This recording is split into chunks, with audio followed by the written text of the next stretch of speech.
Hey, what's up, everybody? Welcome back to season 2 of Conversations in Pop Culture, where I have with me comic creator, writer, artist, inker, and publisher Greg Harms. So, welcome to the show because I've been wanting to do this forever.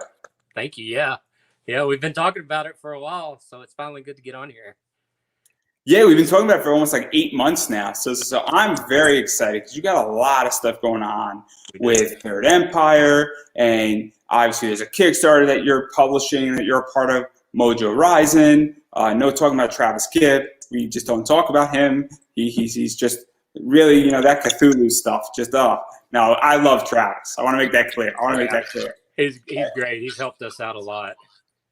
And then obviously Travis knows I'm going to take that shot. So obviously, if you don't know who Travis Gibb is, go look up Travis Gibb. But anyway, I want to talk about everything that's sort of going on and what is Third Empire Studios, because I think that's the best place to start, because it's doing a lot of stuff and it's publishing a lot of stuff. And I know you have a long history in comics. We do. I guess to really tell you what Third Empire is, we need to go back to when we founded it. It was Roman Morales III and I back in 2006. And Roman had brought me on to color his work, and he sent me pages. And I ended up on the back of them, because he always drew on both sides of the paper. So on the back of them were some unfinished, uninked stuff. So I inked that, and then I ended up being his inker. And 6 months later, we ended up working for Blue Water Productions, doing 10th Muse 800. And then we just kind of went from there, and I became a partner in Third Empire Studios with Roman. So we're going to talk a little bit about that because I think it's super interesting. So what was the comic scene like in 2006? Because there were companies like Zenescope starting to pop up. Obviously Top Cow was becoming bigger. Image was starting to make waves in the industry, and indie was starting to shift a lot. And it's obviously not 2017, 2018, 2019 indie, but this was, I feel, the start of indie starting to come about. I know that you were involved, and you got involved in the comic industry in the late 80s and doing some indie stuff, and that was a whole different beast. And 2006 is a different beast. There's been a lot of change since I started back when I was. I basically started doing comics when I was in 7th or 8th grade, so that would have been 82 or something like that. It started out on, we were on MySpace. Luckily the internet had been kind of taken off, or I would have been creating in a bubble. Me and Roman always joked that it was the MySpace dating service that hooked us up.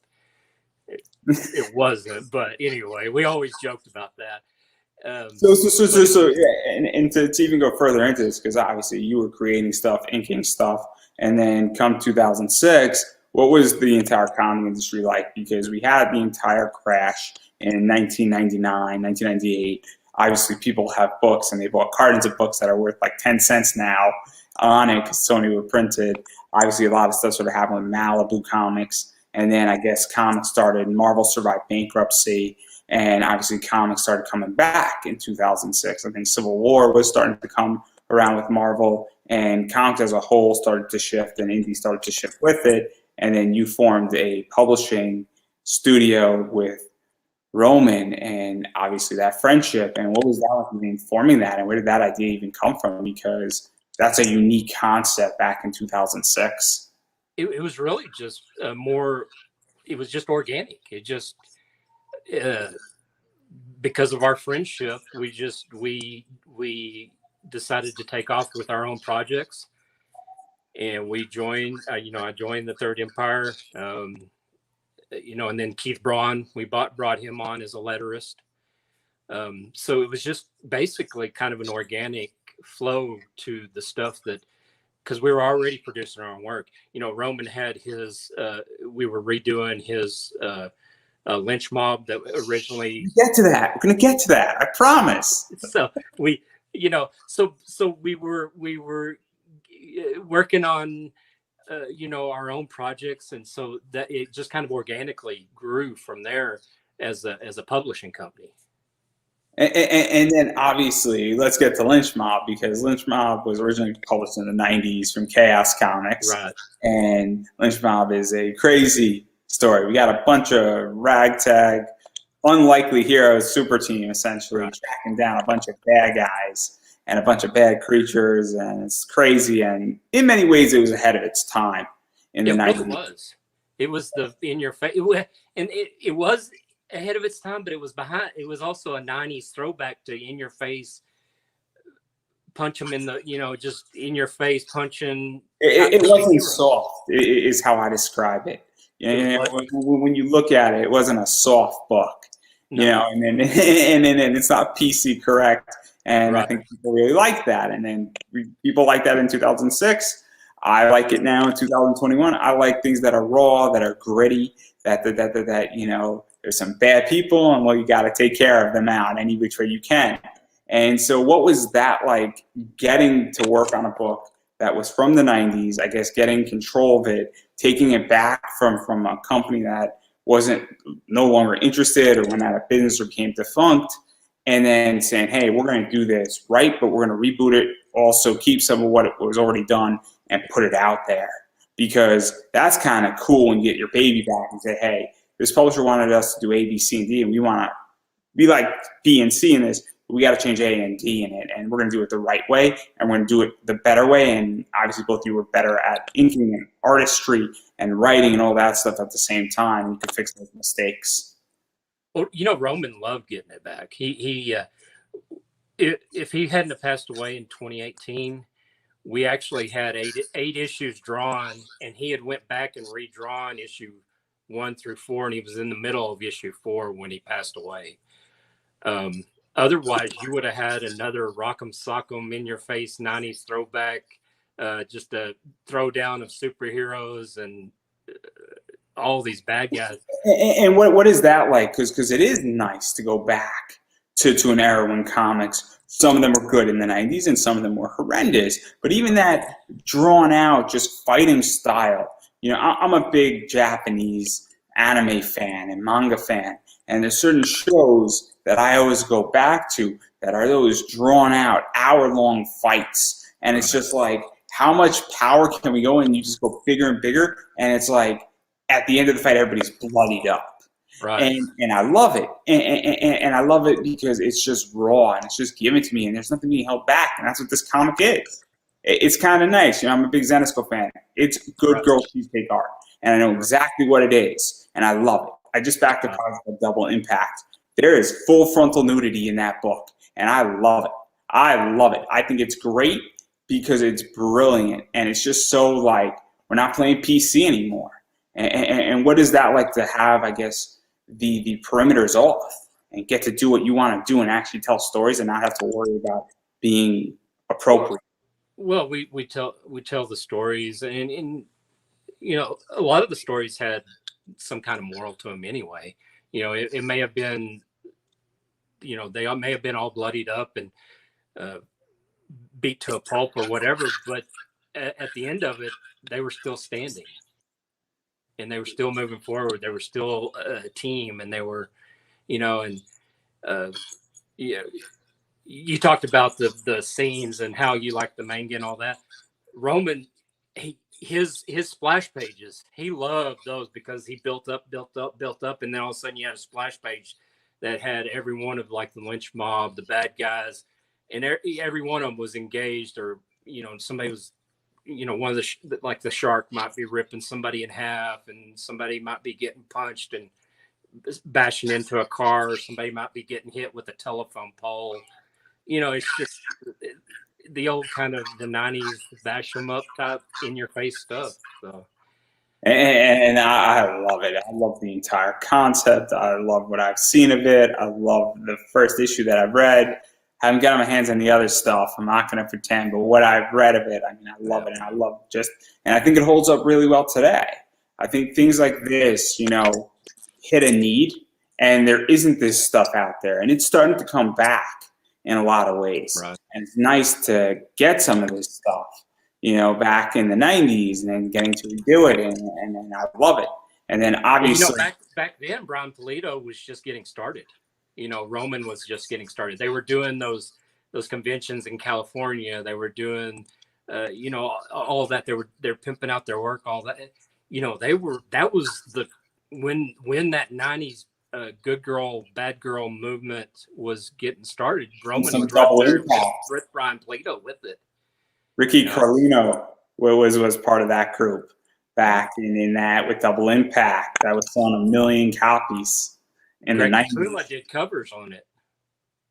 Who did covers? 1 through 3 are Greg Capullo covers, and then Roman's is number 4 on that And original. so what is that like to even catch people who then went on to DC and get people involved, and then having those and giving, because nobody knew who Greg was at that point. Right. So even to do that and get people like that in there, because that stuff, it's really cool when you go back and you catch somebody like a young 20-year-old artist doing some of this stuff, and it's awesome.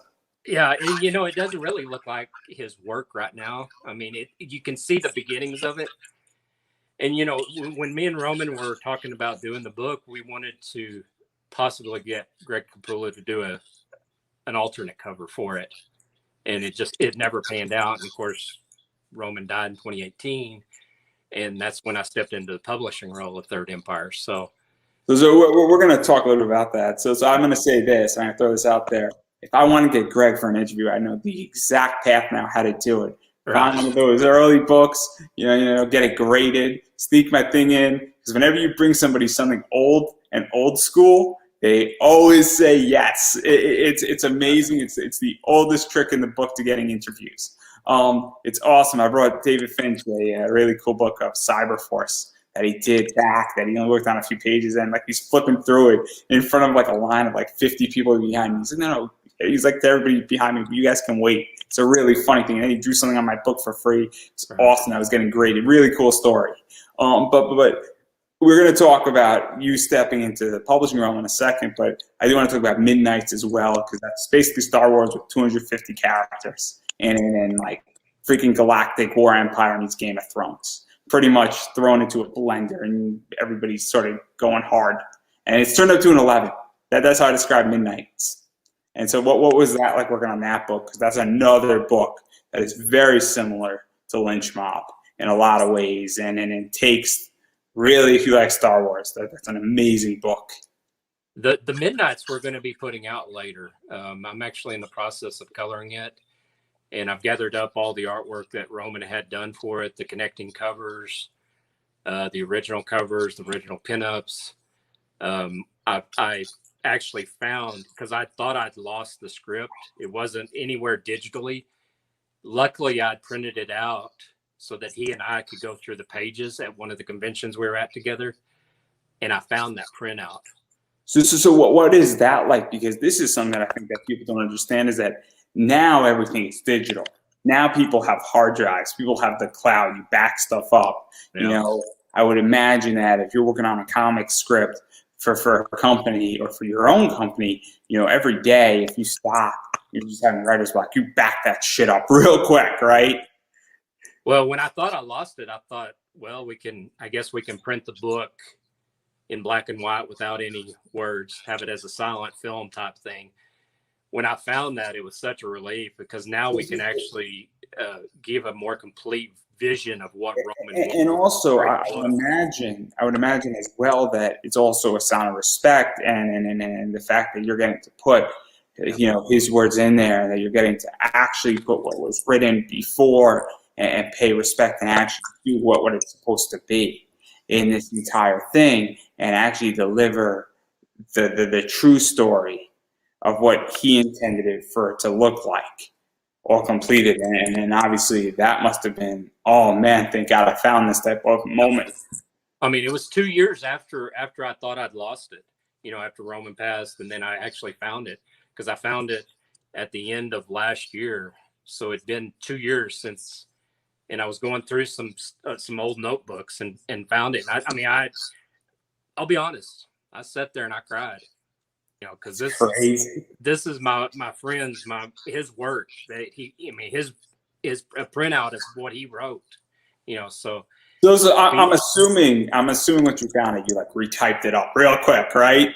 I have it I have it in just like I found it, and then in the next few weeks, months, I'm going to get it typed up and get it to the letterist along with all the black and whites, and we're going to present a black and white version of it.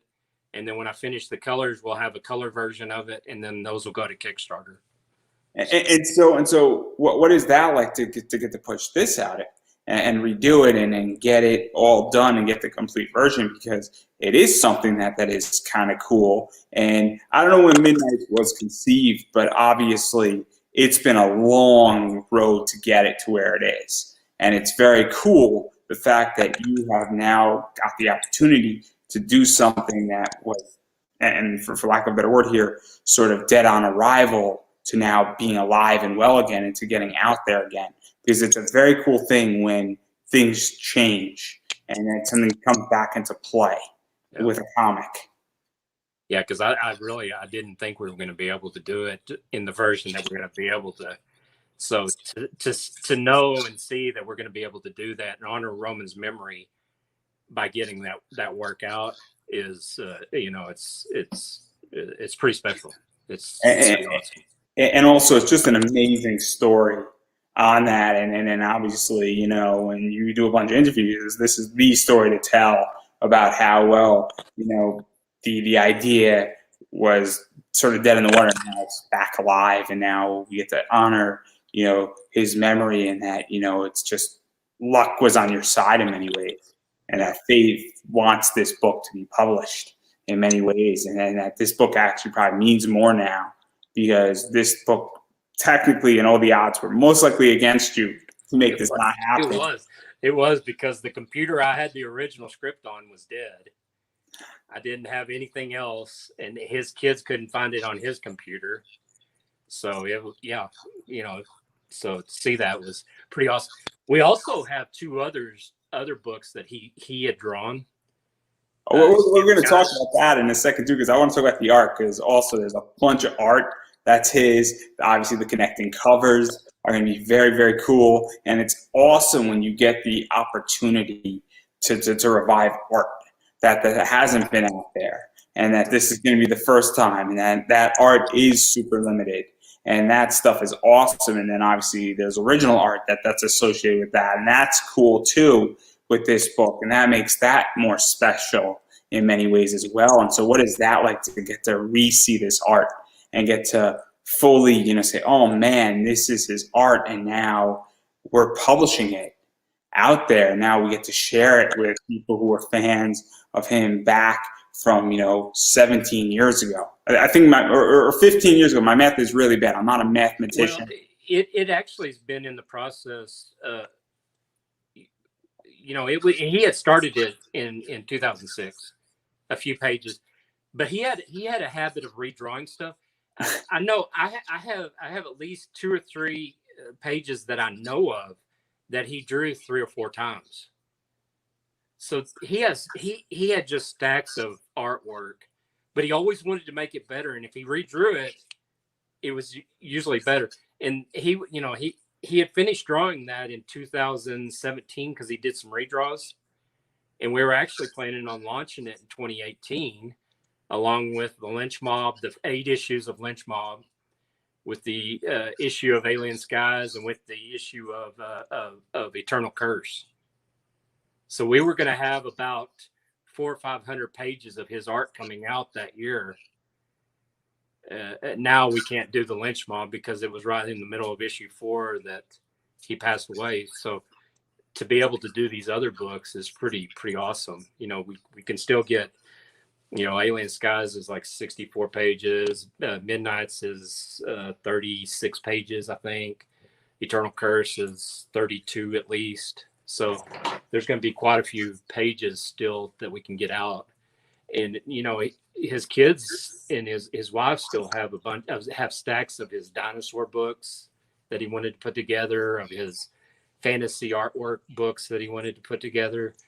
So maybe eventually we'll do some of those. I'll need to talk to Karen again and see where she's at on that, and if she actually wants that to be done.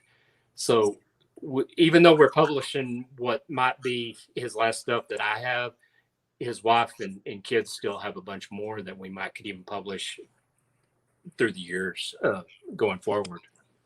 You know, and that's really cool in a lot of ways, because obviously when somebody has a lot of material and obviously they might not know what all that material is, and that's sort of cool as well, where there's a bunch of material that you do know what it is, and then there's this entire concept where you know, if people really like this stuff, you know, there's always the possibility of just putting together an art book of his as well, and just picking out certain things. And I don't know if the thought occurred, or maybe it's a little too raw to say it, but you know, maybe, you know, even just a best of, and people can read like the first a memoriam of him, yeah, and something like that, or even just half a Lynch Mob, or things like that as well, because there's always a bunch of stuff that can be done.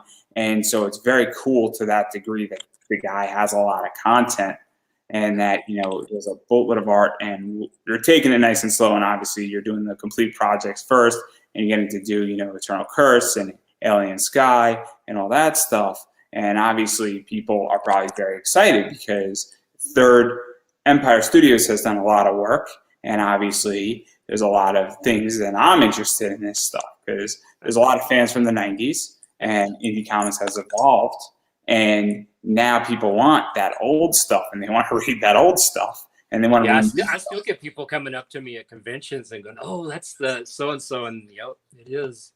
You know, you'll recognize it.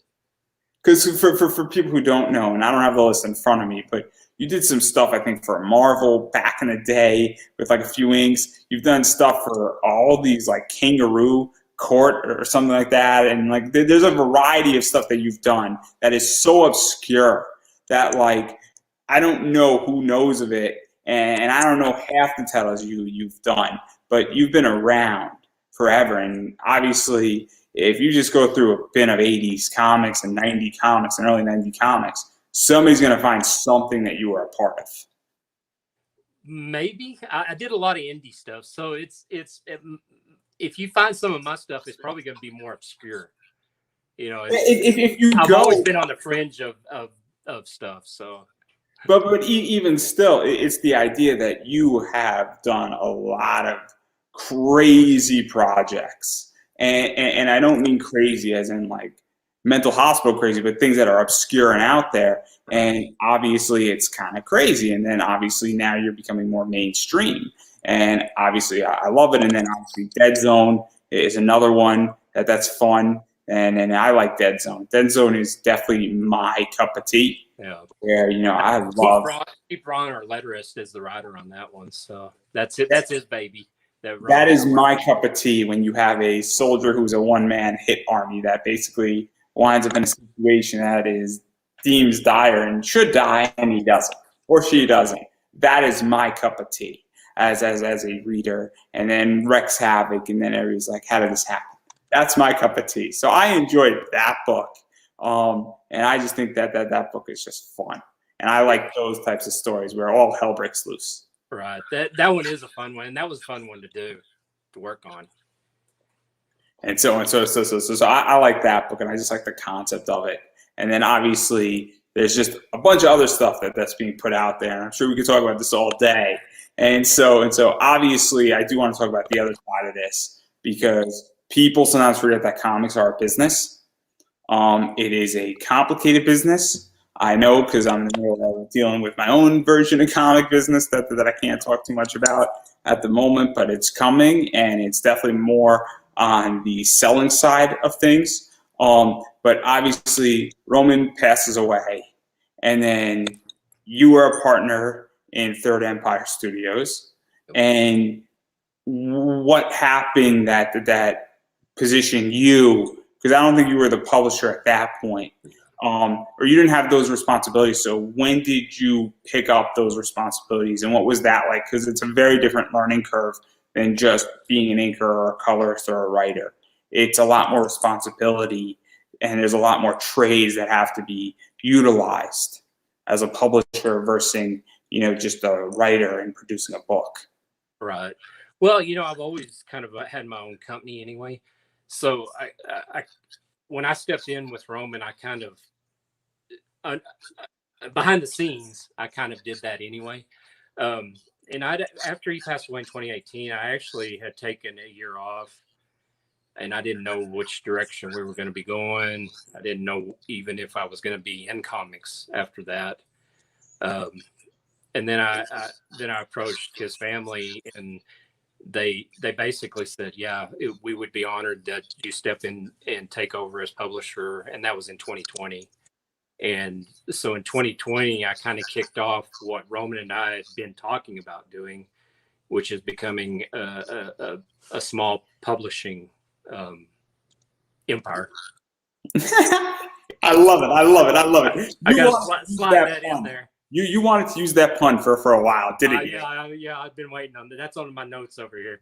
Anyway, so so in doing that, then we some of the guys that we've worked with in the past have kind of stepped up and said, hey, this book will fit into what you're doing. And I had I had actually designed Mojo Rising, and so that was one book that I helped kickstart and publish.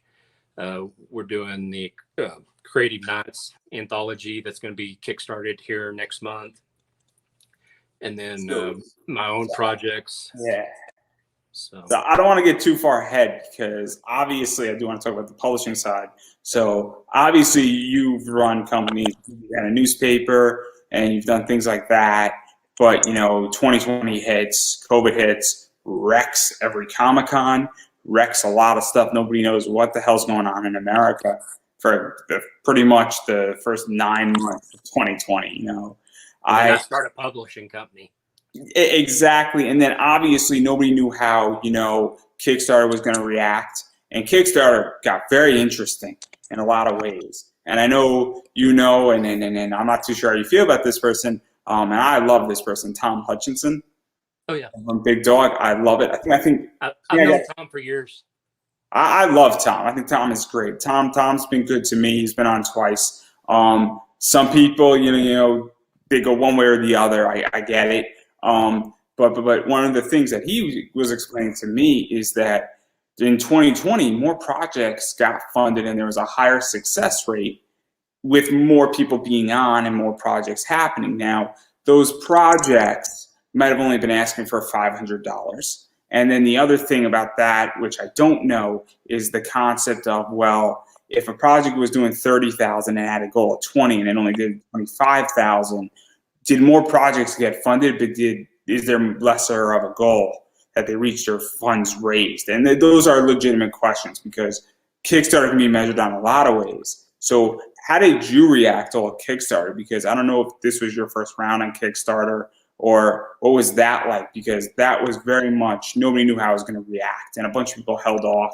And it's very interesting what happened, because now, today, there are less projects on Kickstarter, and the success rate of funding on Kickstarter is less. We kickstarted. That was the first one we kickstarted, and the Mojo Rising #1, and we reached funding in 45 minutes, and then we went on to go to the $4,200, and our initial goal was $1,500. So we did really well in 2020.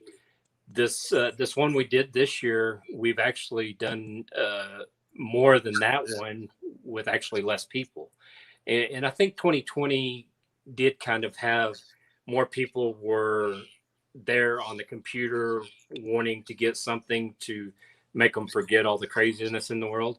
Also, so I think that may have been more of the backers that we had. And also people in 2020 were more content hungry, because when you're home, you're more into video games, you're more into movies, you're more into watching Netflix. The entertainment or the release from reality, yeah. And also a lot of people working from home, and now you have an extra 2 hours in your day. And it sounds crazy, but all of a sudden that's an extra 10 hours in your week. Yeah. Because you're not driving to work anymore.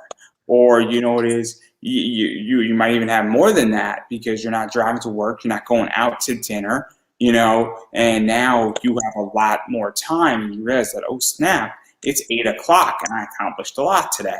Because we had a captive audience. So, and also I think a lot of people are saying, okay, also DC Marvel stopped producing for a few months, and that A, helped comic shops, and B, people got caught up on comics, and then C, people were like, well, I want new stories, and well, Kickstarter is the answer to go to because this seems interesting, and that also helped. And obviously that's sort of what I think happened in 2020. And then also, this is my next question, is that do you find that lower goals get you there faster? Because it seems that lower goals are more attainable, because when I see a project is already funded, I get more interested in saying, okay, now I know, because when I buy a Kickstarter, back a Kickstarter, and there's 25 days left and it's $60, that money's already budgeted for me. And if I don't know if that project is going to fail or succeed, I get very nervous, because that means I can't back another project, because that money's already gone, even though I wasn't charged for it, but it has to be accounted for. But when I know a project is already funded, I can then account for it, if that makes any sense. It does. I don't know. I think that could go both ways. Because you could get in trouble as a publisher if you set your goal too low. We were willing to take that chance on the first one and set our goal at 1,500. And if anybody saw that, when we stacked that with all kinds of goodies, but our printing, it took everything we made with the 4,200 printing and shipping. It took every bit of that. So on this one, I didn't want to quite take that same risk. So I raised our minimum to the $3,000. It took longer to get there. I mean, it probably took 2 weeks to get there instead of the 45 minutes, which is a little bit more nerve-wracking. But that means that we don't have that risk of not being able to cover printing and shipping, and so there's two ways to look at that. And you make a good point that if you see it and you see, oh, it's already funded, you're going to be more willing to maybe do that. So yes and no, we kind of have to balance that. I mean, because really, I should have set our goal at 4,000. And even to talk further about that, one of the things, and I'm not going to mention who, because I don't want to put somebody on blast, but I backed the Kickstarter. It was $15 for a regular cover, and the goodies on it was $5 shipping, so it was $20. And I'm going to mention somebody else in a minute, and I'm more of a positive light. But what wound up happening is that there was like minimal goodies, and I was like, there's no value to this. Like, I'm taking a risk. And when somebody stacks up a Kickstarter with a bunch of goodies, so Tom from Big Dog Inc. just did the Ozma series. I just got my first book. So I backed a $25 variant. There was a poker chip, 2 metal cards in there. There was a magnet. There was a trading card. And then there was a backer appreciation book in there, because we reached a certain goal. And this was a $25 Kickstarter with shipping included. And I'm saying to myself, like, I just backed somebody's Kickstarter for $20 with shipping, and I backed his for $25, and one of them provided me a hell of a lot more value than the other. And now, as a person, I'm not going to that person who I felt didn't provide me value, and I didn't even think their book was that great. And I think they've done better work with other projects, and I'm like, so I need a good story, and then I need some goodies that make me feel like I'm appreciated for taking a risk. Because $20, I can go to my local comic shop, pick up 4 Marvel books, and know exactly what I'm getting. Yeah. And so how do you feel about that? Because I do think. Oh, I agree with that. I mean, I think just like on the first one, we stacked that full of goodies, even though we have just a few less goodies on this one, but we also have almost a 60-page book. So it's twice as big as a regular size book. You 24 pages or whatever. But I also feel that the goodies have to be on the first issue, because once you get me into that first issue, I'm more likely to come back for the second issue, because I want to know what the rest of the story looks like. So I don't need as many goodies on the second issue as I do on that first issue to take that risk. Well, we're still giving a lot of goodies away. I mean, we're still hitting our stretch goals. I mean, we just unlocked the Mojo Moolah. We just unlocked, let's see, random sketch cards were inserted when we hit 1,500. Beads were given out at 3,000. A print was given out at 3,500. At 4,000, we have the Mojo Moolah.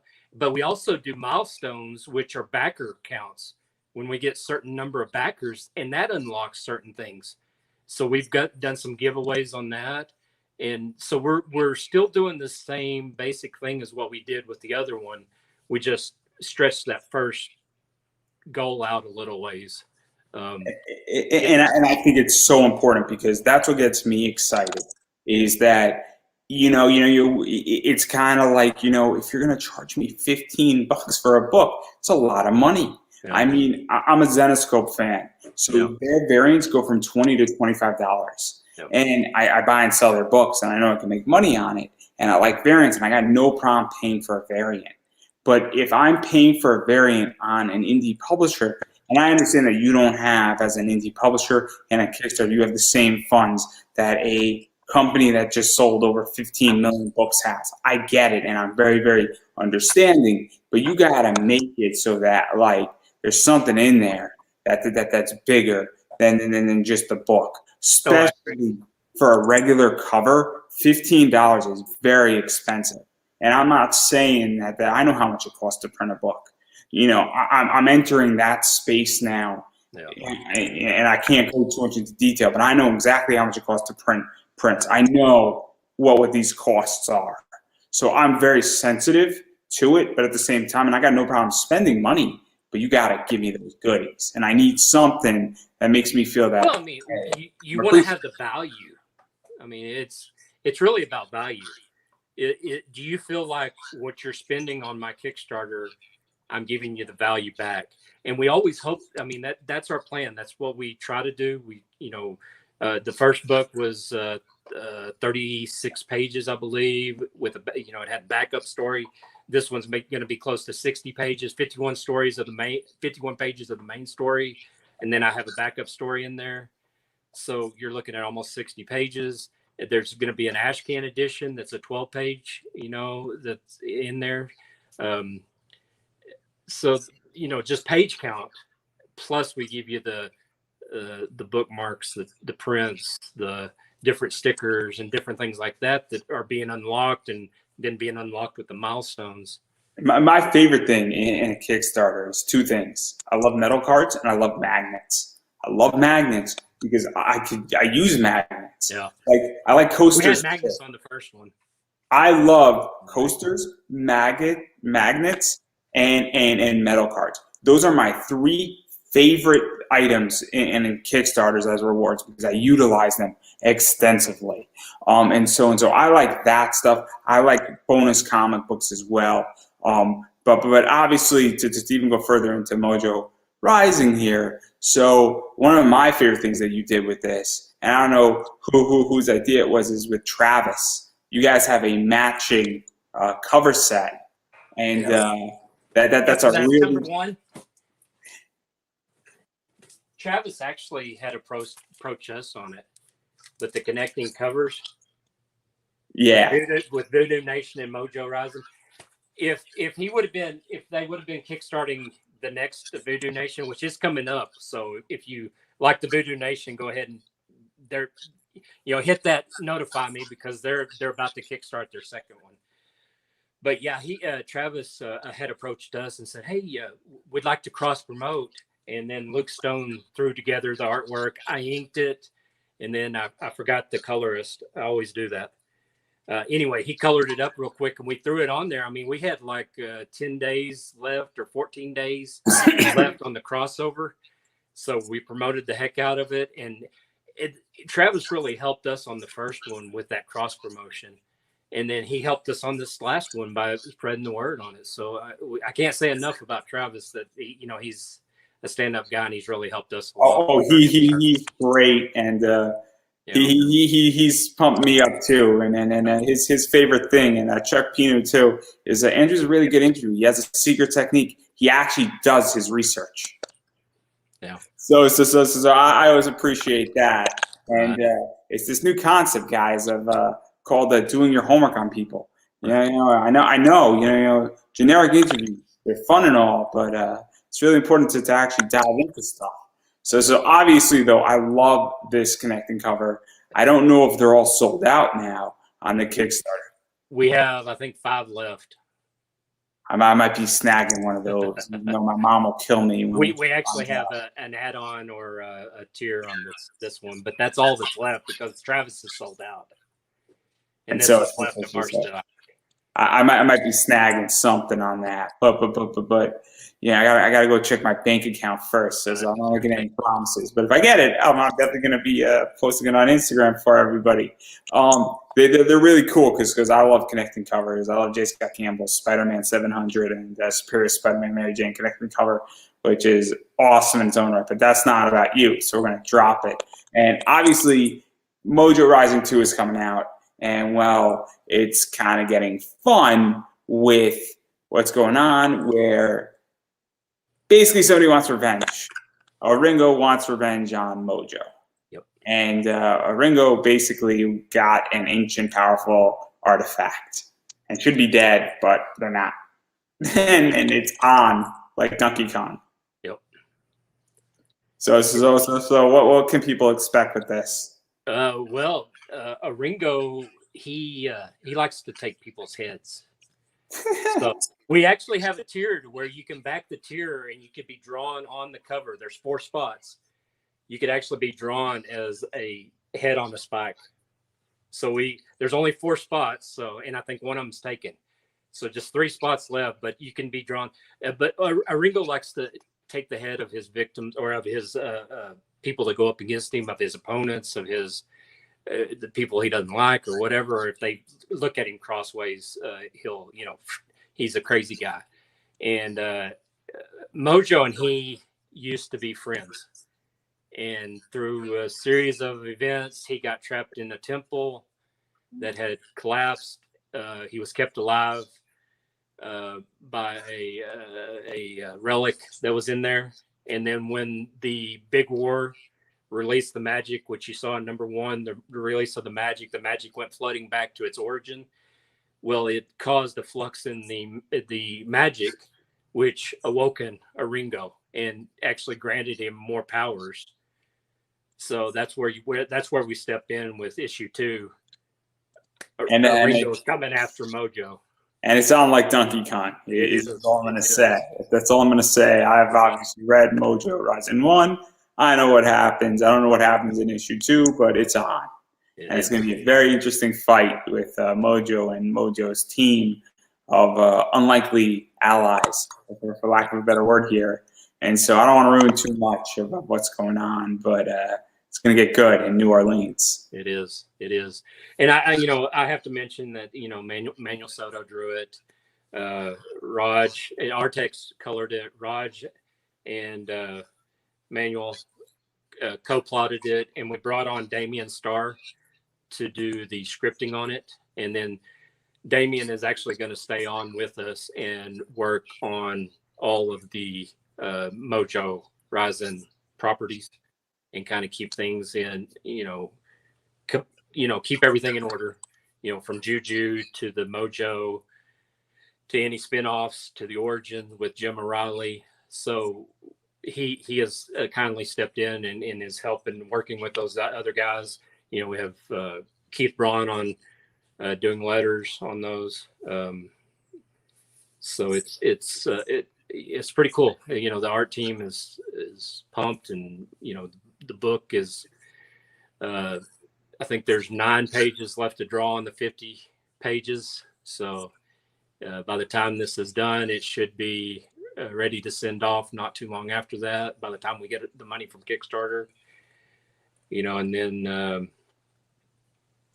if we can get another 250, we'll unlock a cool something else. But I just have to tease it. I can't unlock it yet. So to even go further, because I just want to table that before we get into some rewards and just go through that really quickly.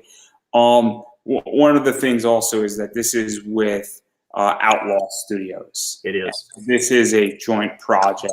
It is. By I forget. I don't know how to pronounce his name. I'm really bad, but it's his studio is, I think, Outlaw Studios. Right, Mahan. Yeah, the way that Third Empire is set up is it has studios. It's kind of like the early Image kind of setup, to where you have the studios underneath the Third Empire banner, or you have Early Image Studios under the I, you know, so Yeah. you have Central, you have, and then you have the, Top Cow, you have all the other ones, Wildstorm, and and then you have also other studios under Image that people don't know about, that they don't understand. Certain artists just have their own studio. Like Michael J. Straskowski has his own thing under Image, which most people have no idea that exists. Right. It's actually super interesting what's under Image. Very, very interesting company. So it's obviously set up in very much a almost like a holding company, and then all the other companies are owned by people themselves, but obviously give branding back to Third Empire, and that Third Empire handles sort of the front office. Right. Yeah, and each of those guys own their own copyrights. They control the studios and what they want to publish. The Creative Nights is going to be another Kickstarter that's going to be next month, which is another studio that's under the Third Empire banner. So, I work with these guys to get these cool projects out, these cool ideas out, their passion out. And so one of the things that's going on, and the reason why I wanted to bring this up is that obviously in the big billion-dollar world of media, Disney conglomerate, AT&T is spinning off Warner Media in a 71% new company with Discovery. Obviously, Viacom with Paramount Network and Nickelodeon is going that way. And it seems to me that collaborations and I don't know what not mergers, but almost companies forming under banners is going to be the future as a competitive way to push out. Because if all these studios, and you got 4 or 5 studios under the Third Empire Studios banner, but they're still their own publishers, they're not competing anymore with each other. And now they're actually helping each other. Exactly. And so now you're eliminating competition and helping each other out. And you're also helping each other out with knowledge and a variety of other stuff, because there's just not only, hey, I'm not competing with your Kickstarter, but there's a knowledge share aspect to it. And that, to me, seems that that's the way of the future, is big conglomerates and little conglomerates. And I said it on another podcast, but I'm expecting indie and everything else for that matter to go down that route. I mean, I'm going to be more or less going down that route eventually, because I'm in the process in the next 5 years building a holding company for that very reason, where I have a front office and then a bunch of sub companies underneath, because I understand where that's going. And so that, to me, is that I'm expecting that to be the new indie in the next 3 to 4 years. I said it with people who did the zombie game and that graphic novel, and I'm saying it again, where it seems to me that this is the way it's going to go. And we see this with other projects like the Comic Roadshow and what they're doing with podcasting in a variety of ways, and comics and things like that. So I don't know how you feel about that. Well, I mean, that's me and Roman had set it up like this back when he was alive. This is the structure, the hierarchy that we wanted was the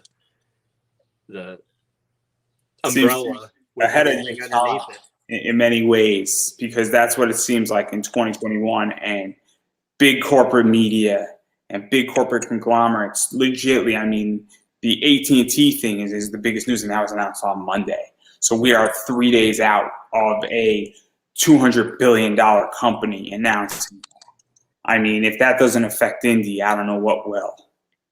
But it seems I'm small, but I kind of have it set up similar to that. So I mean, it seems that if you can scale it, then you can grow. It seems. I'm just saying, it seems like the future, because it seems like such a smart idea, and it seems that more people need to copy this, because I don't think that without conglomeration, indie is going to survive. I don't want people copying it. I want to be successful and not. I want you to buy companies up. That's what I want. I don't. I'm not headed that way. That's my goal. I'm letting everybody know. You can do that. I'm not going to do that. It's a big headache. I'm interested in buying percentages of companies. Well, That might be a way to go. You buy into where you're a silent stockholder or whatever, and then you're getting money from doing that. That might be the way to go. But buying whole companies would be a headache for me. Oh, no. My entire plan is buy companies, let the people who run them keep running them. I'm just going to own it. It's step back and I'm not going to mess with what's working. I just want to own the entire thing. Why do that? And handle the front office. Much easier. See, I understand. I'm like the Warren Buffett. I'm going to be the Warren Buffett of indie comics. There you go. Just watch me do it. Just watch me do it. There you go. But not to back out of controversy, because I do want to talk about rewards, because I think rewards are super important. And obviously there's a bunch of stuff going on. You got some digital stuff. You get the digital issue of issue 2. You can get, I think, digital issues 1 and 2. Yes. And you could get a physical cover A. There's a physical cover B. There's a physical cover C. I think there's a D, right? Is there an E? Is there an F? I mean, I lost track after like E. There are, but I don't think I put them all on this Kickstarter. I think I went up to. I think you went up to E. I know you went up to E because that was the Gator cover, and that's as far as I went up for people to get caught up with. But on the issue 2, there's I think F is the packed edition, which is only 4 available, and then you have the rock and roll homage, you have the Hulk homage that I'd drawn. So what is this like to do a bunch of different variants? Because variants can be tricky. I know people have Kickstarters that have huge amounts of variants, and I like variants. I'm a variant collector. I'm a variant seller. I really enjoy comic variants. But at the same time, if you're running a Kickstarter, it can be very complicated, because ordering comics can be complicated if you don't have enough interest from something, and it can get complicated in that realm. So what is that like in balancing all of this? Because it is tricky when you're dealing with it. We try to limit it. I mean, you want to have something for the person that just wants to read, and then you want something for the casual collector, and then you want stuff for the hardcore collector. So the way I usually set up the Kickstarters is I have stuff for everybody, to where they kind of stack on each other, or there's a value ladder. That way anybody can buy in at any level that they feel comfortable at, and then they can add on the different stuff. I love the add-on feature that Kickstarter added. That's so handy. I'm on the other side of this entire trade. That's why I asked this, because I am what is known as an alternative comic book investor. Right. And so I invest in comics. I invest in a lot of different comics. And one of the markets that's emerging is Kickstarter. Yeah. There is an expensive backer kit for Dawn McTeague and JP Roth's book right now. And some of those books are $400 in their backer kit, and they're limited to like 5. And so you need to actually be a backer to participate in that, and they are expensive for a reason. And obviously people view this stuff as commodities. People view it as reading. People just say, hey, I want something super exclusive. And while I don't know the full extent of that market, because it is brand new, it is very interesting in that regard. And so obviously you're providing that. And then on top of that, you're also getting cool art for people. So what is that like? Because you want your books to go up in value. Yeah. Well, you do. And some of those that are limited, they're limited because they are one of those higher tiers. They're for the collectors. And we limited those specifically so that they don't get overprinted and devalue what the value is on them. And you always hope that whatever you do will go up in value, so it's because some people do, like you said, they do invest in that as an investment, whereas some of the others just want to be able to read it. So as long as I can offer everybody some kind of choice on each of those Kickstarters, then I think of that I'm doing a pretty good job on those. And then the other thing that I like also is that there's a bunch of like trading cards, and there's a whole bunch of sets of trading cards in there. everything. Those are the ones from issue 1. All those right there. It's going to be hard to see them, but those are the trading cards from issue 1.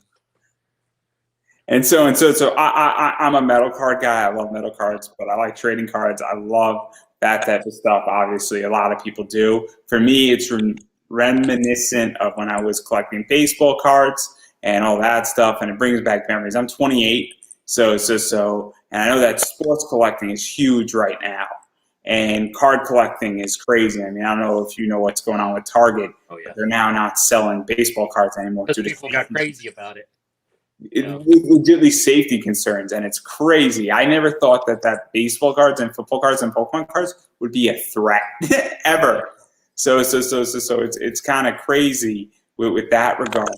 So what is that like to do trading cards? Well, see, I came from the '90s, where even before that, I was a sports card collector.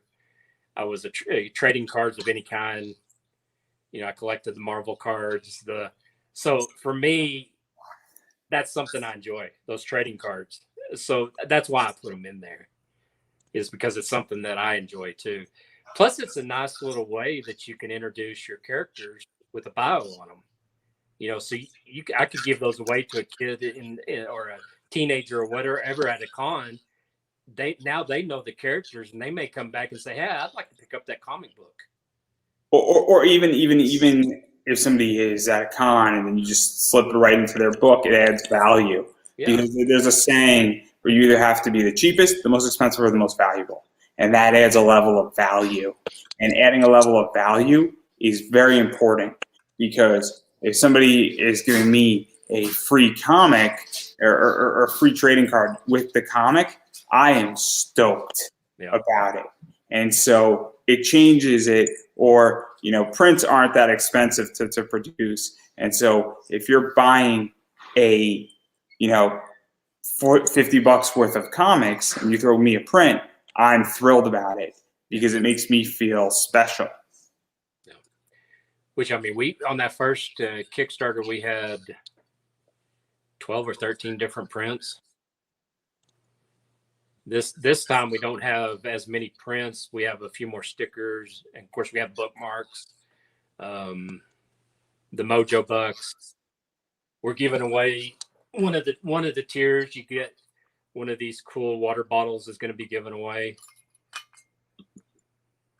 which is the Gator print from Jim O'Reilly, colored by Sigmund Torrey, and inks by Jimmy Reyes. And then we have an airbrush sketch cover, and that's going to be given away as well. So I mean, we're doing these are going to be one up. They're one of a kind. That water bottle was a prototype one, and we're giving it away to one of our backers. So we try to give extras to when we can to the different things. Raj went and got some of these printed up today, just to see how they look. This is the cover for the Juju Ashcan edition. This is one of the covers, the Rainbow Serpent cover, and then of course the Voodoo's, which Ken Salinas contributed this. That's the cover B for the Juju Ashcan edition. So let's talk about that too, because I know you did cover A, and then there's obviously the cover B is pretty cool. And so what was that like, doing that book and getting to do the cover on that and getting to work on it, because it does add another level to this, and obviously it's in the same theme as Mojo and everything that's going on, and now that's just another bonus thing that can be put out there, and it adds more to the story, and it's another comic out there. It's a cool project, and it's sort of snuck in there into this project. The Juju Ashcans are actually talking about the Voodoo dolls, and there's actually going to be a series of those Ashcans that actually will be going through the different Voodoo dolls and certain Voodoo priest, and it's ancillary to the Mojo Rising, but it actually builds that world. And Damien Starr actually wrote issue 2, which will be on the next Kickstarter, not this one, but Raj wrote this one, and then I'm illustrating it. So, it's just a fun book to kind of throw in there that kind of builds on that world, on the whole mythos of what we're building with the story itself. And obviously that could be picked up. It's very cool. I know you did a cover for it, you did some interior stuff for it, and obviously it just adds further to it because people love content. They love consuming content. When I get into a project, I want as much of it as possible. Again, there's a reason why I'm a big anime fan, and I like shows that have like 300 episodes. This way, I know the characters. One of my favorite series right now is Avatar: The Last Airbender because there's just so much content on it, and obviously that's a very, very cool piece. That's the inks on that cover. Yeah, it's anytime I get to draw anything is fun, to be honest. And so I want to table all the rewards. I think you stated already you could be drawn into the cover, and obviously your head could be decapitated. Or if you have an ex, you could have their head decapitated, or a loved one. Now, I don't know why you would give a loved one a head decapitation. Or Father's Day is coming up. If you love or hate your father, there's only 3 spots left. I'm just saying, there's an option here. It is. It's always an option. We love you. We hate you. I don't know. It's one of those. Some people would find that to be funny. I find things to be very funny. I have a dark sense of humor. Yeah, it kind of hits a niche market in there. Is kind of what that's hitting. So I have obviously a dark sense of humor. If somebody got that for me as a gift, I would think it would be pretty funny. Right. I think it'd be pretty funny, but I digress right there. So having said all that, though, I do want to back out of the rewards, and I do want to talk about Travis once more because you got to do some broke down stuff with him, and you get to do one of the covers, I think, or maybe more than one of the covers at this point. I just did one of the covers. So on issue 4, I did the artist edition cover. And then I know that I think that original art could have been also purchased as well, and it's a very cool piece, obviously, for those who haven't read Broke Down, and it's broke down in 4 dead bodies, I think. And so obviously it's very cool. We don't talk about it because I can't talk about it without ruining it. Issue 4 ruins the other 3 issues. It's not that I don't want to talk about it, Travis. I want to, and if you saw my interview talking about it, I avoided a bunch of stuff, and it seemed like I was ignorant. I swear to God, I wasn't ignorant because. Well, there's so much that you could ruin by even talking about it. Let's just say it's about a girl. It's about a girl. That already ruins half of it. Like I know, right? It's about a girl in prison can be fun. But let's leave it at that. It's about a girl in prison can be fun. Then depending on your interpretation of either of those things, well, there you go.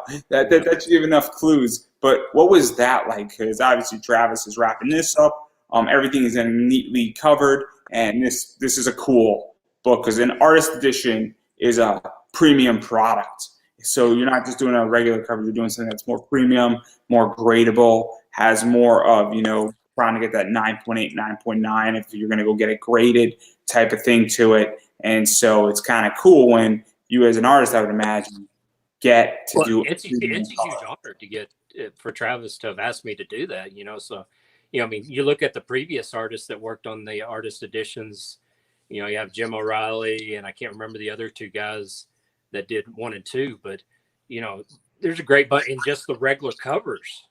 Just to be in there in the mix of the artists that worked on the book that did the other covers and just Travis's writing, so it was a huge honor to be included in that. So it's just awesome. And also I would imagine, and I don't know how you feel, and I put you in a weird position when I ask you this, but also when your work is being charged more for, I would imagine that it's nice, whenever I get to do something and that I get to charge more money for it, it always makes me feel a little bit better because I'm like, okay, people value this at a much higher rate. And that, obviously this also has an intention, meaning the artist edition is not meant to necessarily be read. It's meant to be looked at. It's meant to be viewed more as a piece of art. versus as being read as the comic. And I also would imagine that it's sort of more respected to that degree as well, and it's treated a little bit nicer, I would imagine, as well. And that's kind of what the artist edition is meant for. Yeah, it for me, it always makes me feel kind of strange, to be put into that place of honor, I guess, because I don't feel like I'm actually worthy to be there. The imposter syndrome crap that comes up. They're going to find out that I don't really belong, type of stuff. So really, it is an honor to have that, to be in that position, and for somebody to say, we value your art enough that we're going to put it in this particular level, and we're going to charge this much for it, and that type of stuff. So yeah, it's a huge honor, and it always feel unworthy. So, but it's a nice feeling. And also, it makes it more exclusive, because whenever you raise prices, it always knocks people out. And look, I'm not saying Travis is knocking people out, because everybody's at different economic levels. But, your book, his book, there's so many cheap options on Kickstarter if you just want to read the story or you just want a regular cover. But obviously, when you go up the tier, and it's the same thing with every other company, you could get a comic book for $50 at Marvel, or you could get the $5 book, depending on your economic situation. And naturally, there are less people at $50 than have $5, just because it's just the way it is. Well, it raises it up into that collector level. Yeah, where they invest. Not only is the publisher investing in the artist, the collector or the person purchasing that is investing in that artist, and they're saying, we value that artist's art enough that we're gonna put our money down for it. Or they value that's a huge thing of it. So I bought a book that I deal with a lot of books in my eBay business that are 250 print runs. That's an extremely low print run. Even if there's only 5,000 copies, a 250 print run is extremely low. I used to have the math of what that looks like if it was a variant ratio.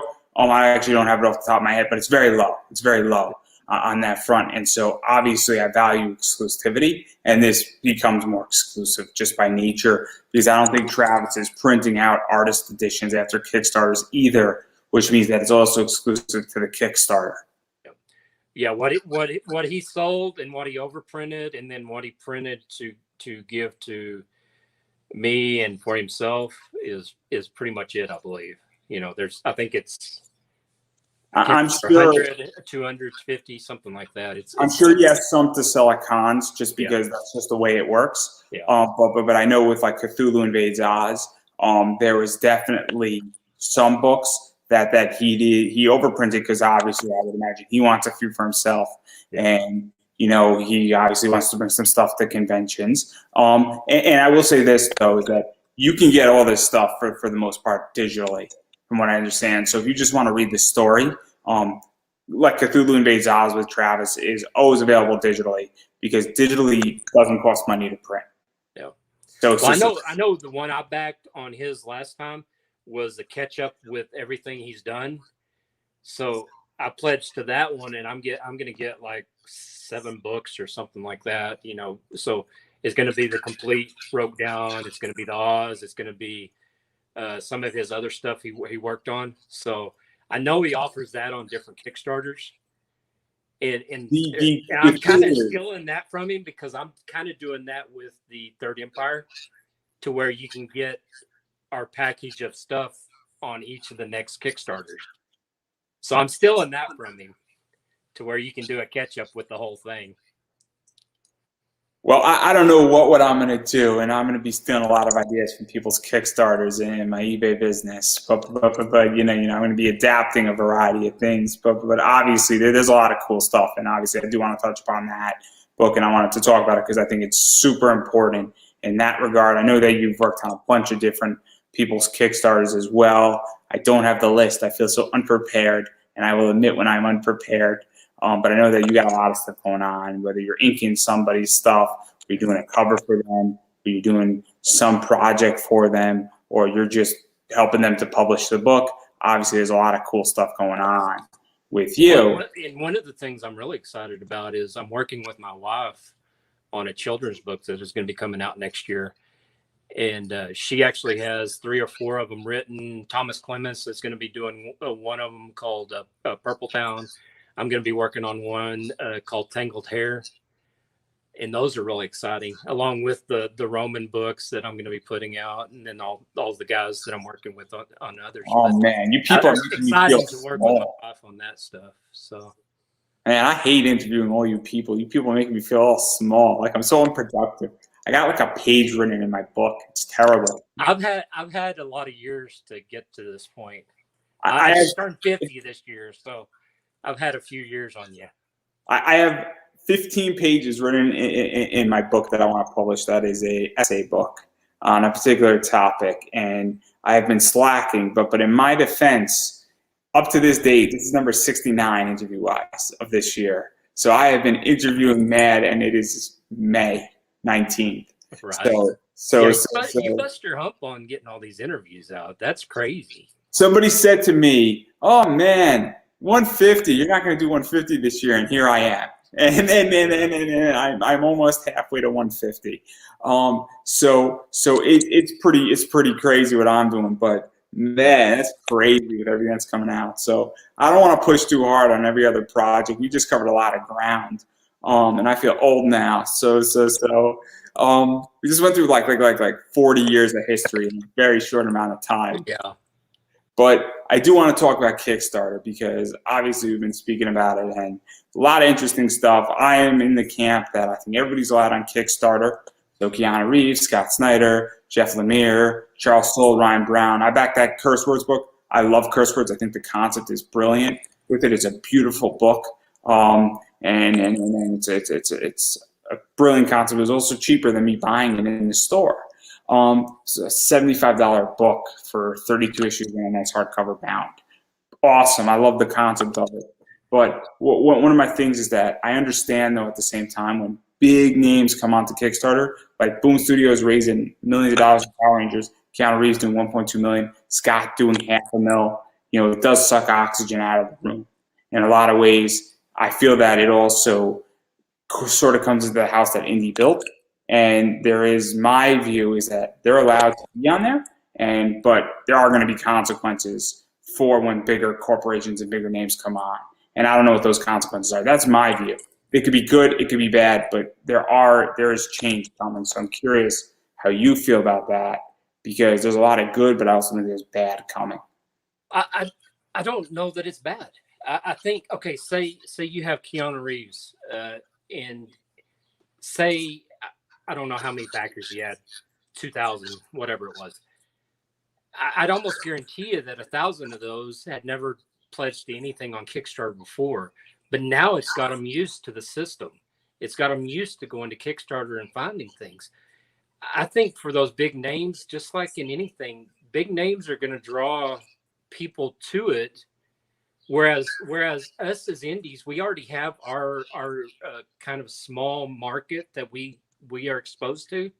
When those bigger names come in, then we have the potential to be exposed to however many backers come in and look at their project, because there's going to be a small percentage that'll just look at that Kickstarter or whatever, that project. But most of them are going to look around, say, hey, okay, I saw this Kickstarter, but hey, look at this one. This one sounds interesting. I think it actually helps build the whole system, and actually I come at it from a different angle, where I'm a wrestling fan, and this is more what I think in my theory, and I could be completely wrong. But when celebrities come into wrestling, there's always a big spike and a big high, and then you get like a big pump up. So WrestleMania, Bad Bunny came into WWE. Amazing performer, did a phenomenal job in the match. But what wound up happening is that afterwards he stuck around maybe for Monday Night Raw, but then he left. And now that quick fall comes out.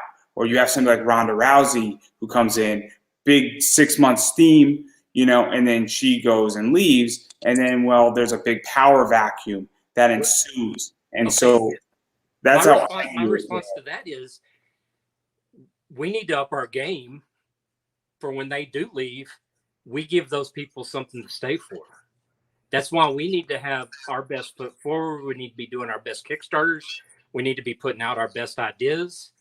That way, when that vacuum does happen, those people will go and buy from us, from the indie market. Because what's happening now is that I feel, and this is going back to what Tom was suggesting, and I don't know the full data, but what's happening now in 2021, and there could be a lot of reasons for it, but there's less projects being funded, there's less projects on Kickstarter, and there could be a million reasons why.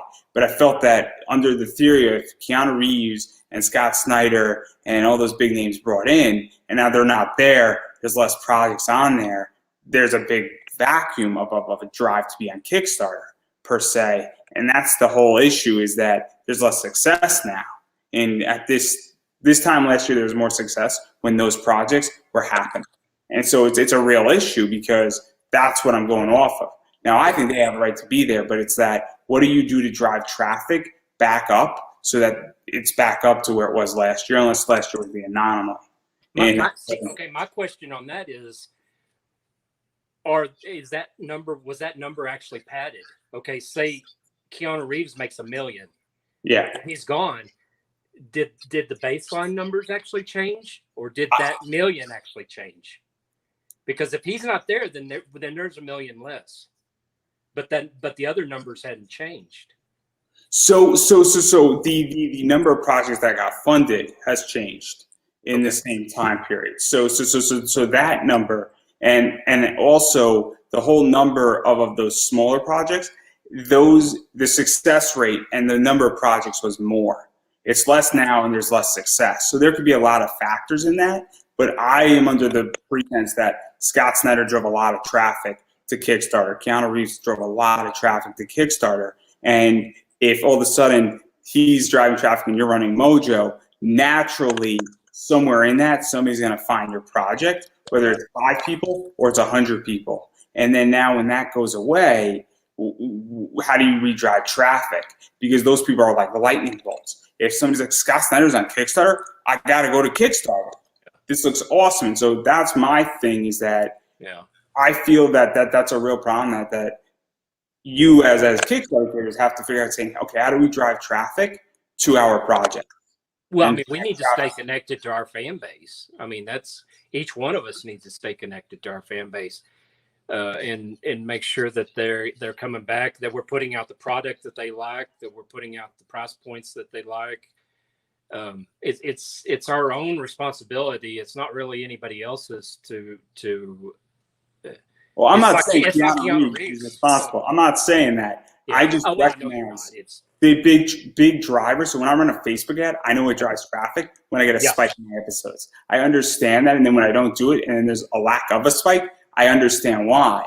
And so my whole issue is that I think it's great that they're on Kickstarter, and I agree with a lot of stuff you said. It's just now what happens when that driving big traffic source that was, I don't know if it's organic or artificial sweetener or whatever we're going to call it, but it's kind of like, okay, how do we solve that problem? Because that was a big benefit to a lot of people.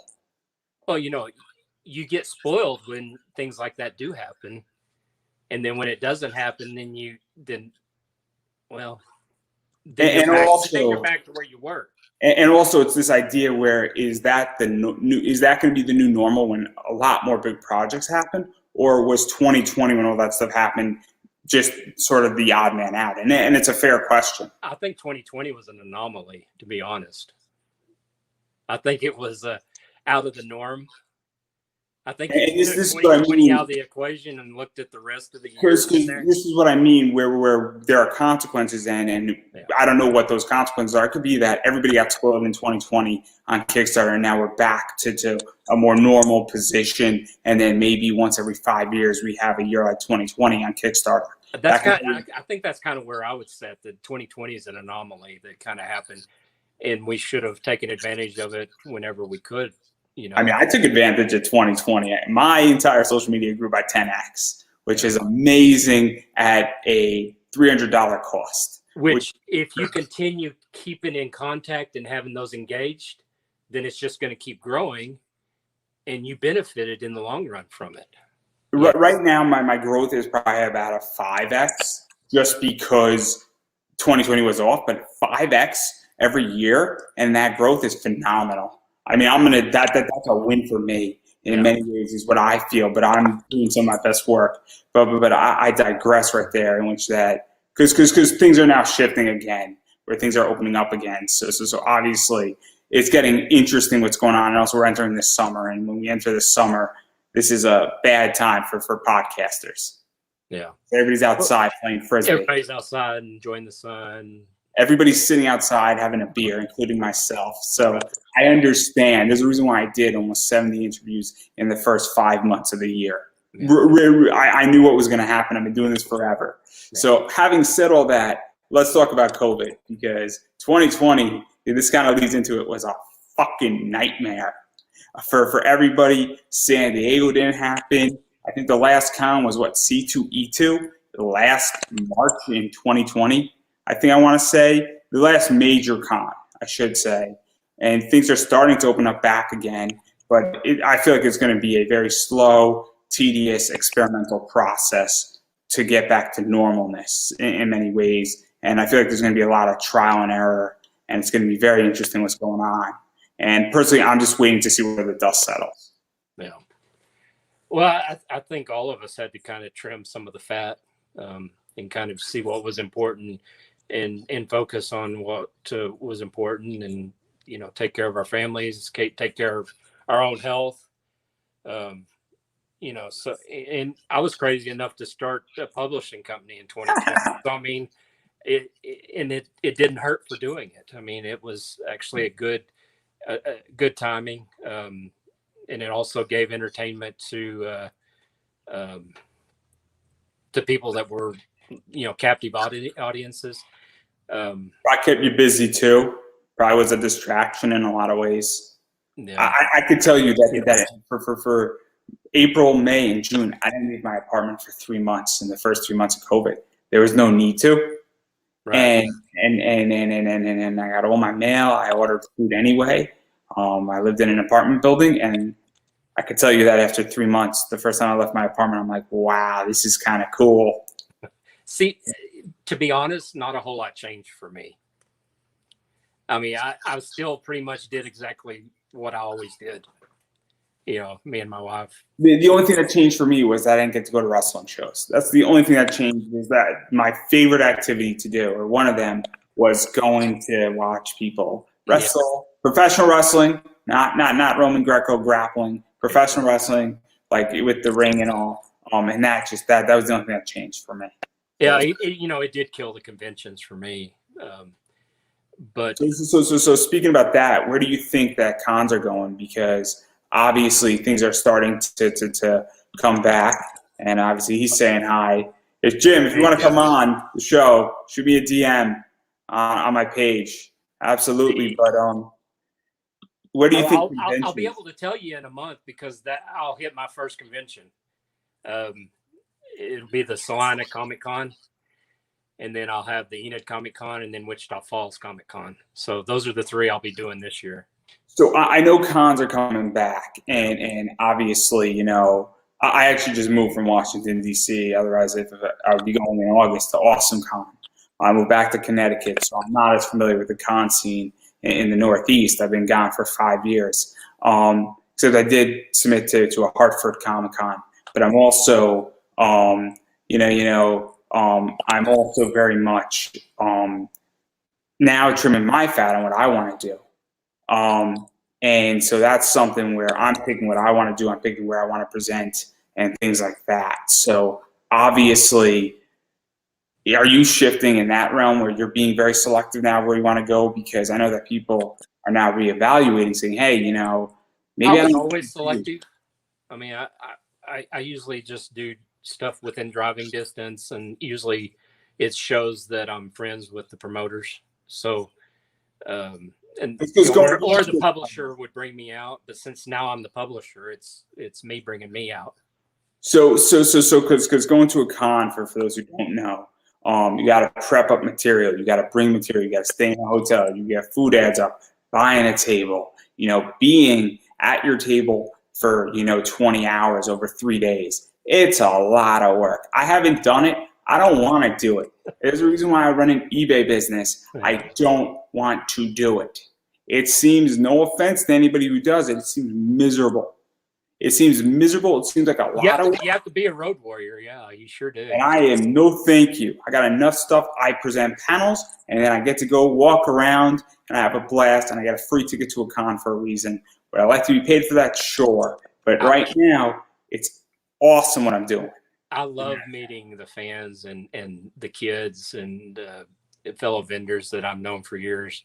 That's my favorite part. It's just the social interaction. Well, my favorite part of being a panelist is I talk about comic book investing, and I like making people and saving people. Right. I love that because I like talking about money. You know the scene when Deadpool is sniffing the guns? Yeah, that's you with the money? That's me with like $250 bills. Fresh off the presses, smell the inks, and then I'm like, oh my God, my head, the inks. But that's me, and I love it. So obviously that's how I'm viewing cons, is that my view is I'm going to become more selective, and I'm also going to be more selective on what I speak about, because I want to speak about what I want to speak about, and if con doesn't want me, that's cool. And I'm also very much a 50-mile radius, just because it's cheaper that way. I could do 50 miles over a night. I don't stay in a hotel, and then I'll drive 50 miles back, and it's perfectly fine for me. But yeah, unless somebody's going to pay me to fly out somewhere, I have no desire to fly 1,500 miles on my dime. I'll drive about 5 hours. I think it's the longest, 5 to 6 hours. Usually it's around an hour or 4 hours, 3 hours, somewhere in there. Because it is exhausting and it's complicated and I just don't want to do it. You know, I might be writing something and I don't know if I can do cons because I think I could be way more effective on here. And I could reach more people, and I've reached people from all over the world on this show, and I can't do that at a convention. And legitimately, I have gotten more fans by doing stuff like this than I've ever gotten at a con, and I've gotten more fans and more page likes on Facebook and more views and stuff, and more people who actually DM me and say, hey, man, that was awesome, by Facebook ads. Yeah.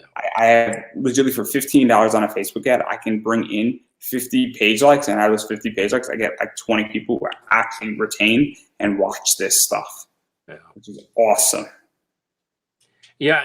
You know, and something I think that happened out of 2020 is a lot of people saw, I'm really not making much money at the conventions. By the time you add everything in, I mean, I cut them out, and I'm doing better than I was if I was going to them because I didn't have to spend as much.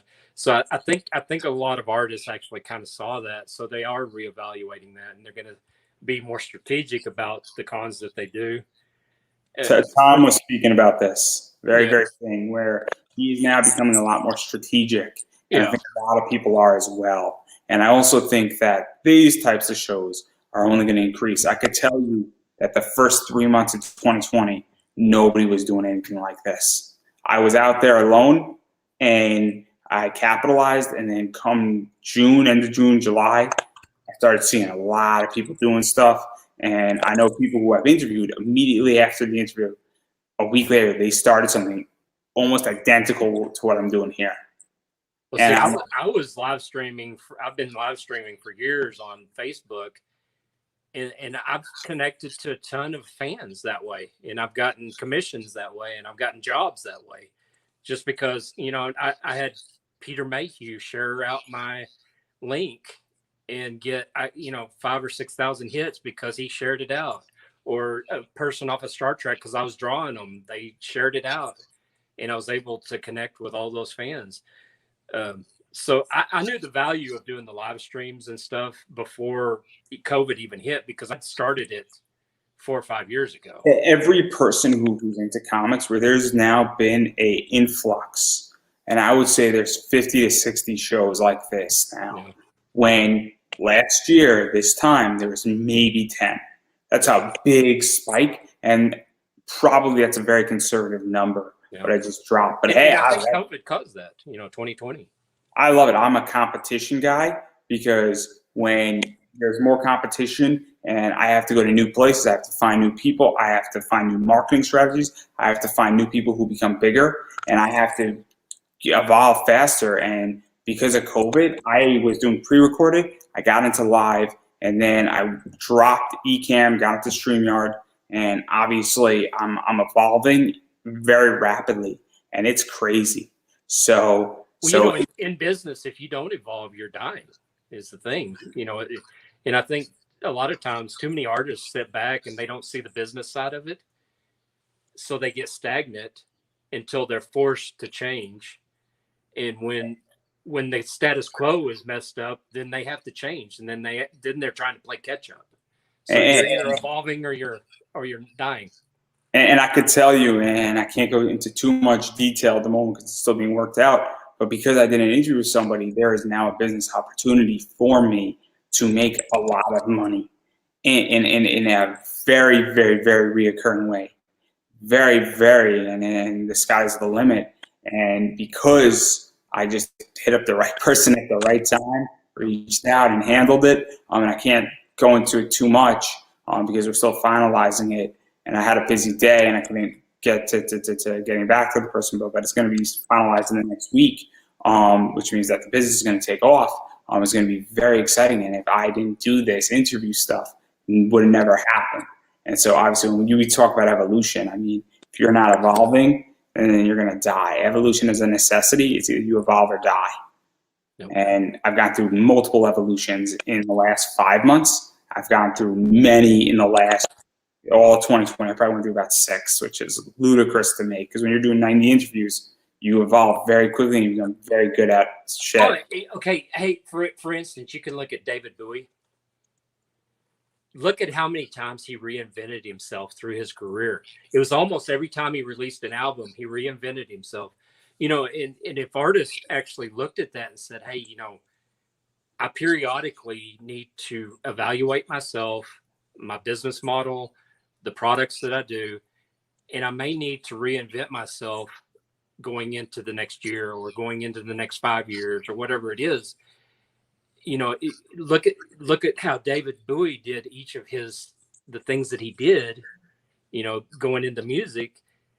He was reinventing himself hundreds of times over so that he would stay fresh and new to those, and he would get new viewers and keep his old, viewers or listeners, and artists, I think, need to do that same thing. We have to reinvent ourselves and still keep our base fans, but go in and get new fans because we either did a new project or we did a new thing that maybe we don't like. Maybe we did more podcasts. Maybe we did, I particularly don't like coming on shows. Oh, I'm sorry. No. I'm glad that we've got to. It's one of those things where I force myself to get out.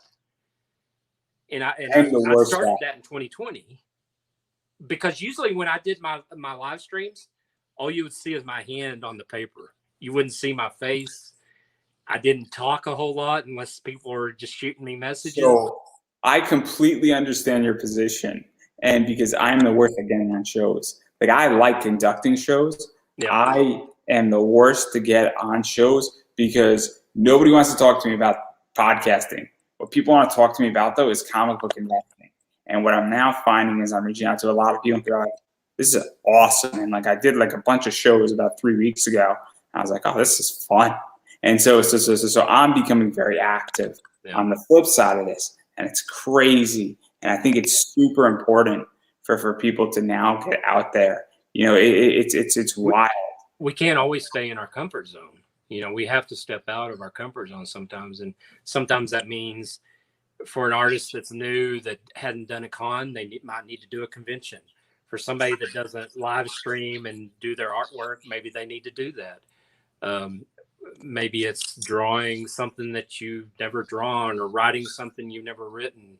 Or I'll give another one. There's a lot of foreign artists, international artists, and English is not their first language.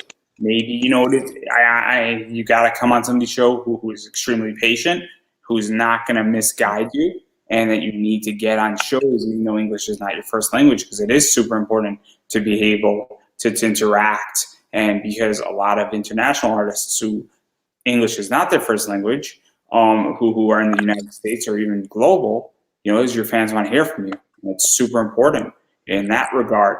And I think it's a big hurdle. And I understand that if English is not your first language, I am not beating anybody up for that. That's not what this is. And I understand your concern, and it's legitimate. But you know what it is? Find somebody who's gonna handle you and not sandbag you, and do it, because if you do enough, then you're gonna get very comfortable, and then all of a sudden, you could be on like 15 shows, and it could equal a lot of money on the right shows. Well, I mean, the exposure that you would get, and then that leads to jobs. That's it. You have to look at the business part of it too. You can't just, and a lot of times for an artist to step out of their comfort zone, they have to deal with the business part of it. The contracts, the phone calls, the looking at scripts, the editing scripts, the booking hotels, the going to conventions, the making deals and wheel and dealing, the going to dinners after the cons to actually cement those deals. Unless you're Elias Chatsudis, who legitimately pumps out like 25 commissions in 3 days. That guy is a sick motherfucker. That guy is sick. In which that he can pump out like bus size commissions.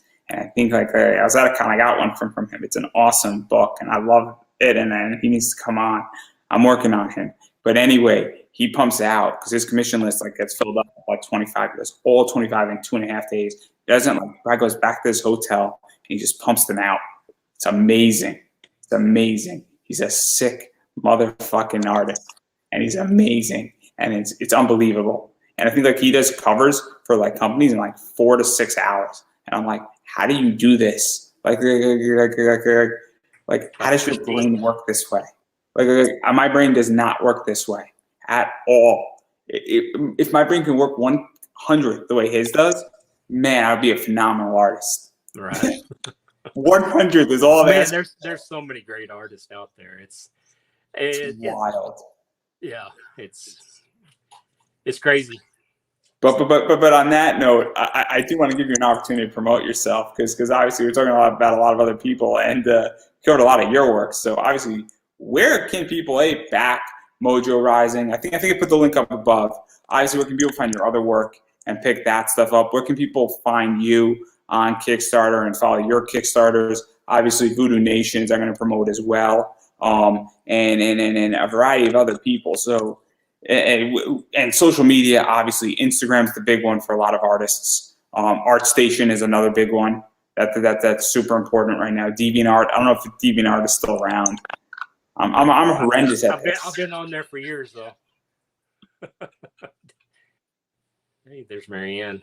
I like your image, Marianne. I really like that image. If we get it unlocked, we actually have a Marianne Childress and a Russell Oldham piece of art for Mojo Rising. We're gonna have to make a little bit more money to unlock that one though. You can find us at Third Empire 2020 on Facebook, and Instagram. I believe it's the same thing. It's Third Empire or Greg Harms, and I'm also Greg Harms on Facebook. The Kickstarter, you can type in Mojo Risen, Risen, and it'll bring up both the last one and this one that you can click on. And did you have an email list? Because that's big. I have a little bit of one. That's one thing that I should have been building over the last 20 years, but I am building up the email list as we go along. There's actually a spot on the Third Empire 2020 if you're on a computer that you can hit subscribe, and you can subscribe to the email list. So we are building that up, as well as the Mojo Rising comic series is on super important. Outlaw Studios is on Facebook, and of course Manuel Soto, Art Expedillo, Raj Mahan, Damian Starr, Jim O'Reilly, Keith Braun, the Creative Knots guys, Rick Tyndall, Florentino Santibanez, or just Santibanez, and Lou Graziani are all on Facebook as well. And then we have the contributing artist, Ken Salinas is on Facebook, and then Shiloh James, who is, he doesn't go by Shiloh on Facebook. I can't remember what. Anyway, if we get to a certain level coming up, we might see something unlocked from there too as well. So obviously there's a lot of stuff, and then I've been saying it all along. I said it an hour and a half ago with my first interview of the night, and I'm going to say it again here, is that you have to support indie. What that means is that obviously if there's a Kickstarter going on, you have to back Kickstarters. That, you know, whether it's a digital reward, a physical reward, you know, whether that's a souped up variant reward or just the regular copy, it is super important, or just digitally. It is super important because that does go a long way. You know, back in digital, it is tremendous. And while it might only be $8, you know, if 100 people do an $8 thing, that's $800 that furthers it and gets it published out there. So that is super helpful. Also, if you are not backing something on Kickstarter and somebody has a store, whether that's on Etsy or eBay or anything like that, obviously buying directly from people after things get outside of Kickstarter, because not everything's put on Kickstarter, there's extras sometimes. That's a full backer kit, or it's backer share, or I'm not too sure what it is exactly now, because they're rolling out new things all the time. Yeah. But obviously that stuff is also super helpful as well when you're backing. And they can always contact us directly if they want to buy something as well. You know, original art, the comics, anything like that. So. And obviously there's other stuff out there that's been done where, you know, it might not be on Kickstarter, but something might be, you know, there's probably original art that's not on the Kickstarter, right? Yeah. So obviously commissions, I don't know if you have a commission list open, but that's probably also directly contact, and I'm sure that could be worked out, and that's cool too. And you'll draw anything. If you want a Batman commission, you're down for it for the most part, right? Yeah, I've done a lot of commissions over the years, yeah. And so that's the nice thing about commissions, is that if you are not a Mojo, you know, Rising fan, or you are, but you know, you want something like done, Iron Man, Batman, obviously it's fair game for the most part on that front. So obviously keep that in mind, everybody. And then obviously if you can't support, you know, economically, social media is the way to go. Because I get it, COVID's been tough. It's been a rough year for a lot of people. I know, because I am in an economic situation where I am just shoring up my assets right now. And so I am making sure that I am financially healthy. And so I am taking care of me first, and I'm making sure that I'm stable. Obviously, I just moved back to my parents' house, so I'm with everybody on this front. And so obviously make sure you are financially okay. That means mortgage, rent, electricity, water, food, shelter, all that stuff. Obviously boyfriend, girlfriend, husband, wife, kids. If you have kids, make sure your kids are all right. You know, if you got a dog, cat, make sure they're okay too, because that stuff is super important. And if that's the case, then sharing on social media matters. Following on Twitter, Instagram, TikTok. All the cool kids are on TikTok. Got to be on TikTok. We haven't got on TikTok yet. Well, you got to be on TikTok. Santibanez is on TikTok. I'm not on TikTok. It's amazing. You will accomplish nothing once you get on TikTok. My work productivity went from 150% all the way down to 10%. And I'm amazing pumping out these interviews. Imagine if I was at 150%. I'd be doing interviews in the past and in the future at the same time. Right, yeah. Anyway, so obviously, having said all that, but you should be sharing on social media, because it does make a huge difference. And you never know who you're going to share it to and who's going to back it because of that. And on that note, I'm going to give you the final word, because my voice is extremely sore now. Well, we just appreciate everybody that's supported us so far, and you know, have liked and shared or pledged or whatever, because it all does help. And we just thank you for you know, supporting our dreams, and you know, the book that the team is putting out. They put in a lot of hard work. You know, it's a 50 plus page, almost 60-page book. Is no easy task, and been working on it, and we're funded. So now we're just pushing towards those stretch goals and milestones, and we have 7 days to go now. So thank you. And there's other books coming out from Third Empire. So if this one's not something you like, then there's going to be something else coming along that you might like. And I couldn't have said it any better myself. So that is an official wrap. Thank you, guys.